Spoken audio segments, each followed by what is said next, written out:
Hi කොහොමද ඔයාලට ඔන්න අද වීඩියෝ එකෙන් මම අලුත් ආරංචියකුත් අරගෙන තමයි ආවේ. මම ඒ ආරංචිය මේ වීඩියෝ එක මැදදී කියන්නම්. මේ මම පෙන්නන්නේ අපි අර බිස්නස් එකක් කරන්න කියලා හිතාගෙන ඉස්සර වෙලාම හදපු ජිප්සම් පොට්ස් ටික. මේ ටික ඇත්තටම තාම වාර්නිෂ් කරලත් නැහැ. හැබැයි මම හිතුවේ පොඩි වීඩියෝ එකක් කරලා Facebook page එකට දාන්න ඕනේ කියලා. ඉතින් වාර්නිෂ් කරේ නැති වුණාට අපි හිතුවා මේක පොඩ්ඩක් පබ්ලිෂ් කරන්න අපි මෙහෙම පොට්ස් හදන්නත් පටන් ගත්තා කියලා කියන්න. මේක ඇත්තටම මම පැල දාන්න බැරි නිසා මම පොඩි මගේ ළඟ තියෙන පොඩි දේවල් ටිකක් එකතු කරගෙන පොඩි වීඩියෝ එකක් කරා.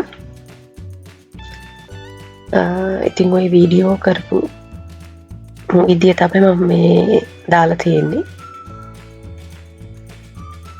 ඇත්තටම ආරංචිය මොකක්ද කියලා කිව්වොත් ඔයාලා දන්නවනේ මම බලාගෙන හිටියනේ UK වල මට ස්පොන්සර් එකක් අරගෙන කොහොමද ඉස්සරහට ජීවත් වෙන්නේ. එහෙම නැත්නම් මට ලංකාවට ජනවාරි වලින් පස්සේ යන්න වෙයිද? ඔන්න ඒකට මට විසඳුමක් ලැබෙන්න ක්‍රමයක් හම්බුණා. ගිය සතියේ මම ඇප්ලයි කරපු ජොබ් එකකින් මට කෝල් කරා ඉන්ටර්විව් එකකට. ඉතින් මම ඉන්ටර්විව් එක පාස් වුණා. මමයි මගේ හස්බන්ඩ් දෙන්නම දෙකකට ඇප්ලයි කරා. මොකද දැන් ගොඩක් ජොබ්ස් වල ඩිපෙන්ඩන්ට් වීසා දෙන්නේ නැහැ. ඒක නිසා අපි හිතුවා අපි දෙන්නම වෙන වෙනම ඇප්ලයි කරනවා කියලා. කොහොම හරි අපි දෙන්නම ඉන්ටර්විව් පාස් වුණා. ඉතින් තවම ජොබ් එකට යන්න පටන් ගත්තේ නැහැ. ඒකට තව කල්යයි. ඒ වුණාට මේ ආරංචිය මට හිතෙනවා ඔයාලත් එක්ක බෙදා ගන්න.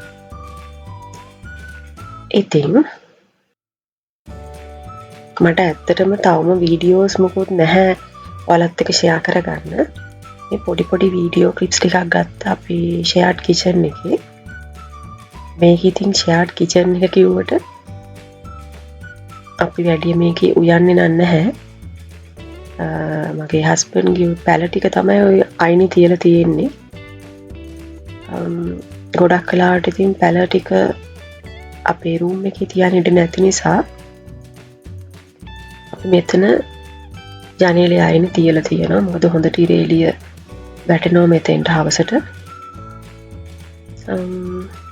ඉතින් මේ ওই පිඟන් කෝප්ප කිසි දෙයක් අපේ නෙවෙයි.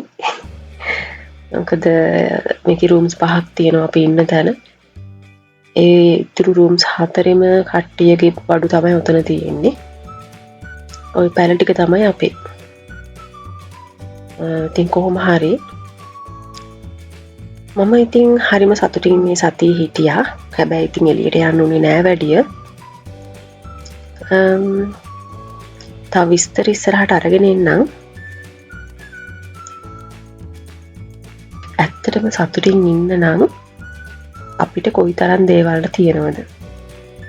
එහෙනම් මගේ තව ඉම්ප්‍රූව්මන්ට් එකකුත් එක්ක මම ආයෙ වීඩියෝ එකකින් එන්නම්. එහෙනම් ඔයාලා මමත් එක්ක එකතු වෙලා හිටියට thank you.